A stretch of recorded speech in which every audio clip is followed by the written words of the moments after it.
Hi, today is September 12th, 2020, and I'm going to give a brief video on a good research tool. So I've used this myself for years, and I think anyone that does research or wants to be able to back up some of what they talk about with research, this is a really good tool. It doesn't matter what you're researching. And instead of, because there's just so much hearsay right now online, I find, and so many strong opinions. And of course, everyone's entitled to their opinion. But if someone wants to back up some of the information they're talking about, it's great to have research to talk about that. Being a clinician and a researcher, I feel compelled a lot of times to say where I'm getting my research from so that people can look it up and they can understand it in their own awareness and level of conscious ability, depending on what it is that resonates with them. And I think this is important right now because there's a lot of polarized viewpoints online, and people are getting caught in picking sides. Are you on this side or that side, left or right, anti-pro? And I don't think that's the way things are supposed to be. The scientific process is actually the exact opposite, and a lot of people aren't applying that. You get a hypothesis and you test it, and you get a methodology to see if you can repeat that, and then you let others try and repeat that to see if it is consistent, and then you look at aspects of reliability and validity and correlations and whatnot, and then you make conclusions based on that.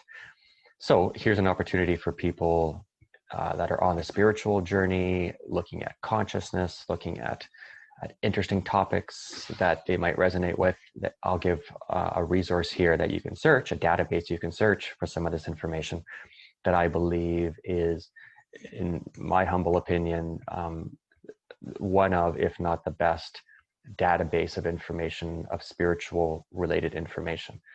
Whether you're looking at reincarnation, how consciousness works, how we seem to have these three systems of mind, conscious, unconscious, with subconscious programs in there, a body, this neurological, biological body that we have, and then this energy system inside of us, or this spiritual system inside of us that seems to tap into the field of consciousness, so much more.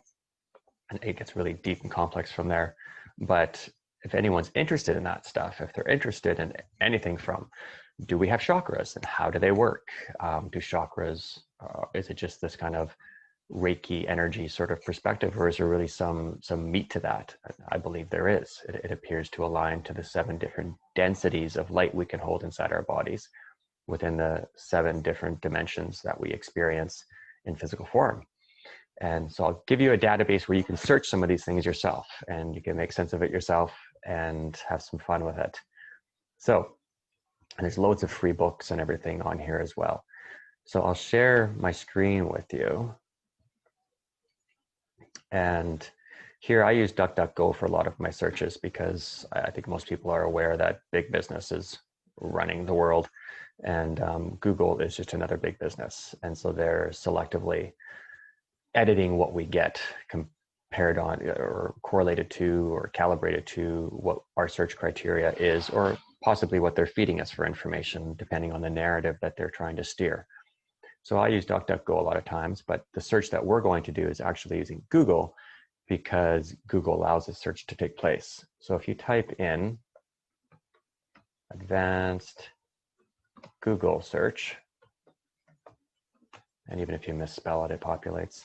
Here we go, advanced Google search, click on that. You get this interesting kind of page here. And this is kind of similar to when researchers are looking through peer-reviewed information that's gone through the scientific process, gets into peer-reviewed journals, which basically means, in my field of psychology, it would be peers that are psychologists or in that field that are in usually more of an academic setting, because they're used to doing the research process. They would be on board for a certain journal, and then someone would submit their paper to be accepted by this certain journal. The peers would look at that. They would look at the methodology to some degree and say, this looks legit, and they would publish it in their journal. So it's been vetted a number of times. So those documents that we would use to do searches in the medical field would have gone through the peer-reviewed process and would be in these peer-reviewed journals. even then, you never really know. It depends who the peers are reviewing it, and hopefully there's not too much corruption in some of that, because there is corruption all across the world. We know that people are generally more self-centered or more in service to others, and so it depends where someone is on their path.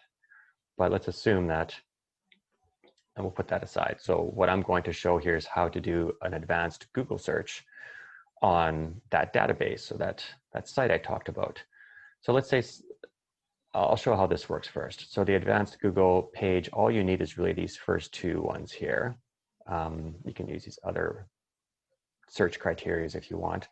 And then down here, you would go to the domain. And in this case, it's llresearch.org. And then what is it I'd like to find? Well, if I just want to put random words in, it'll search for all those words. If I want an exact phrase, it'll narrow the search, but it depends if you're using the right words, because they would have to be used in that publication. So what is something people are interested in right now? How about fear? All of these words. How about this? Fear, love, and consciousness. 1,200 results where they've got publications that include those. So as an example, fear cannot coexist with love. Again, love and fear can't coexist. So you might read one of these and go, oh, this is interesting. Here, how do we work with fear? And how do we bring love to bear upon? So you could just pick one. You could scroll down until something seems to, here, tell us the relationship between love and fear. So this was in 2004. You can see this is llresearch.org. This is one of their transcripts. This is November 28th, 2004. Let's see what they say. So this is the LL Research database. You can see that it's from LL Research into their library section, into their transcripts, into that year, and then there's this publication. So this LL Research is a research team originally created by a researcher, Professor Don Elkins, and this was created so that people could search this way and people could go through this information. So here they've got all of this information here, or you could actually go over here and click on the PDF, and then there's a research paper. And so what you could do is look at this. So what is the question they were asking that they wanted information about? Relationship between love and fear.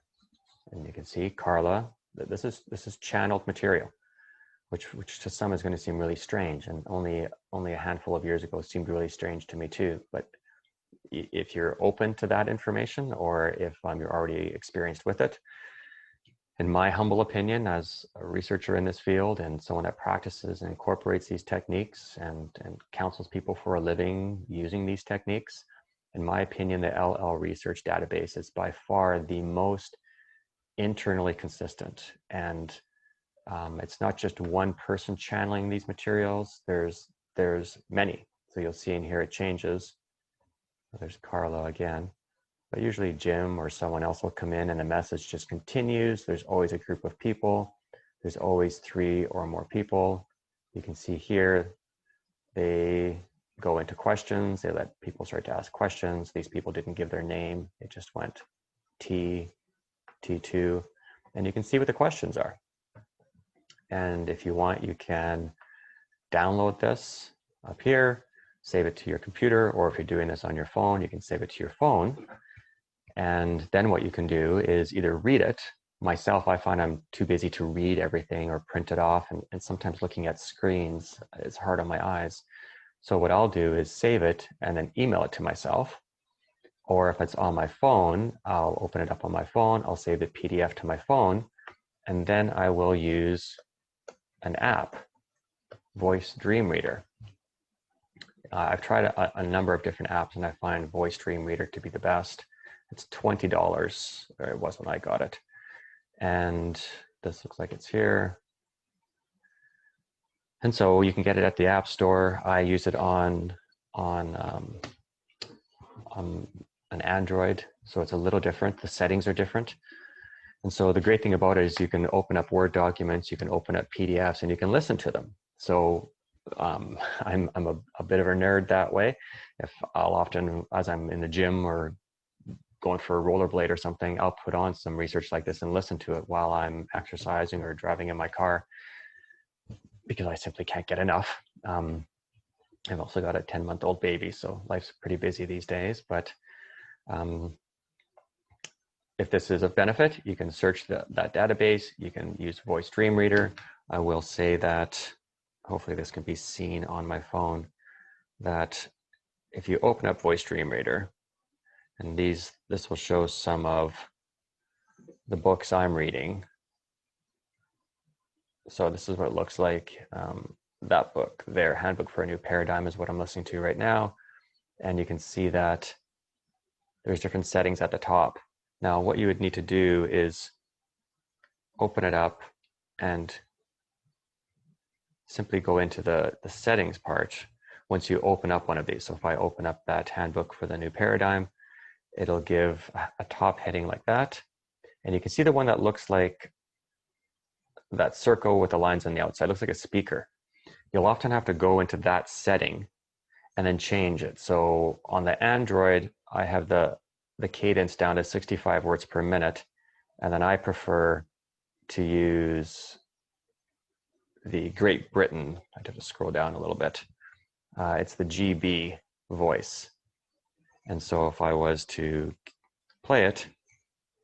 It is not an entity of separate identity, but is a very human experience that has received far too much emphasis within the complex union of soul extension energies. So that's what it would sound like. I listen to it slower, even though it takes longer to read something, because a lot of the research that I listen to is quite deep.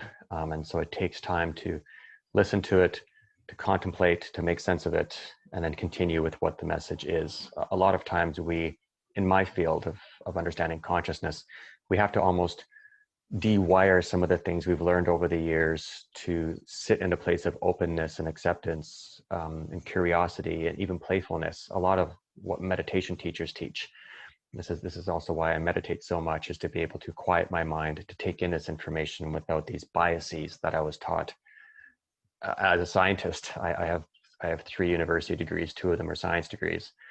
The last one being psychology for my to be a psychologist. And so I was very much indoctrinated into scientific research. Everything's objective. Everything's objective, and that's not the case. It's actually very wrong to think that everything is objective, because we can't prove everything objectively yet. We need to be humble enough to say there's so much more going on. I mean, just look at space. We don't have this figured out.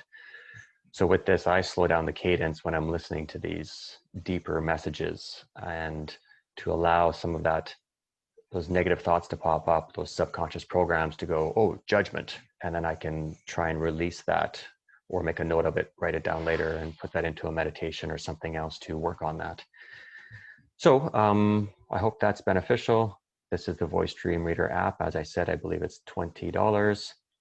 And then the search that can be done like this. If you lose where you are, you can just go back up and just again type in advanced Google search. It'll populate again. You won't lose any time, because you'll go right back to this page.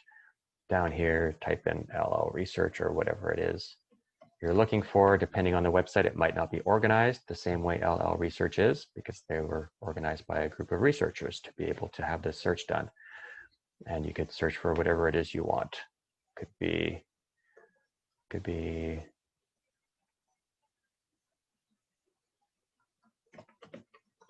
something like Ascension, which is mentioned a lot in here. And you could look at, well, here, this is talking about the Christian concept of ascension, rapture, transitioning into 4th density. There's a lot of discussion around we're going into 5th density, which doesn't make sense to me in my research or scientifically. I understand 4th density as the density of love and understanding. And I definitely don't think that we've figured out our lessons in the area of love and understanding. It seems like right now we're in the 3rd density or 3rd dimension of space and time. We are currently in the choice of deciding if we want to go down into love and understanding of ourselves and self-centeredness, or we go into the next fourth density of love and understanding with others. And we either do it as a team or we do it individually. This would be a whole new earth, what Buddha was working towards, what Jesus talked about, what Gandhi was trying to achieve. And over here would be more self-centered, hierarchical, top dog sort of thing, pretty much like we see on Earth right now. But from what I understand, and it's really, really quite exciting, is we are changing into have changed into a 4D positive Earth. It's just the humans haven't made a choice yet. We're so confused and we're so focused on the fear and being polarized in our judgments and separation and materialism, that we haven't woken up to realize that we are in this together. And when we can start to co-create through love and understanding instead of fear and darkness, we will make that shift. That's a big area of my research, to see how I can bring that forward to people in a bite-sized, tangible sort of way. So I hope that's of some benefit, and you can do some searches on sites that you want. I will say that if you go to one of these sites, if you go to the LL research site, you can see this is downstream from up here. If you go to their library section, everything that they produce is for free. They are a volunteer-based organization, so I really recommend, if you do use some of their material, send them some funds. They do all of this for free, which I don't know of anyone else producing books and research like this that does it for free nowadays. They have all these amazing books. This one here, the Raw Contact Resource, is a fantastic resource for understanding the terminology that they use, why they use it, and the 70 years of research around these terms and why they're used, how to make sense of them. Understanding that will help you understand something like this book, which is a doozy. Many have heard about the Raw Contact. It's sometimes referred to as the Law of One. And this one down here, Living the Law of One 101. This is also a really good read for people to understand some basic information. Those that feel like they're a wanderer, they're from somewhere else, a starseed, indigo child, they're here as a light worker, any of those sorts of things, this is a great read for that, to understand why you may or may not be that, and how to kind of resonate with others that may be resonating with that as well. Secrets of the UFO knocked my socks off when I read that a couple of years ago. I was out doing the CE5 thing with Stephen Greer and Joshua Tree, and I read this in just a few days. It was so appropriate to when I was out in Joshua Tree that a couple of years ago. Fascinating research from the 70s that actually applies very much to right now. So I hope that's of benefit. I will stop this there. And if you have anything you'd like me to do a video on or elaborate on, please put it down in the comment section, and either myself or my amazing office coordinator, research assistant Iris, will get back to me or you, and we'll see if we can help you out.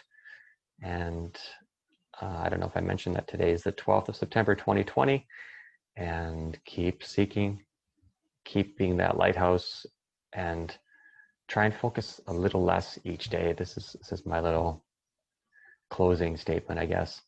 Try and focus less on the fear and the darkness, and try and focus more on love and light.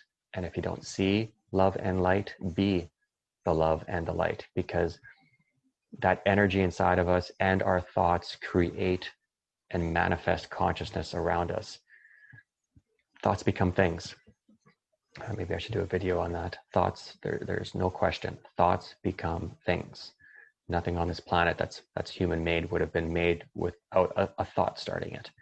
So thoughts become things, and if we can take accountability and responsibility for our thoughts, our actions, our behaviors, the thoughts that come out as words, we can have a more harmonious vibration that allows us to move into this new stage, this new energy that's just sitting there waiting for us. If we stop focusing on the clown shows, if we stop focusing on the fear, if we stop judging and hating and being so polarized, we need to pick one way. Either we're going to go towards the dark, and I'm not going to judge if anyone goes that way, or we go towards the light, but don't try and go towards the light while focusing on the dark and then contaminating that in conversations. I believe we really need to dump some of this fear, even though it's all around us. Stop focusing on it, because we just manifest more of it and wire ourselves to think about it more.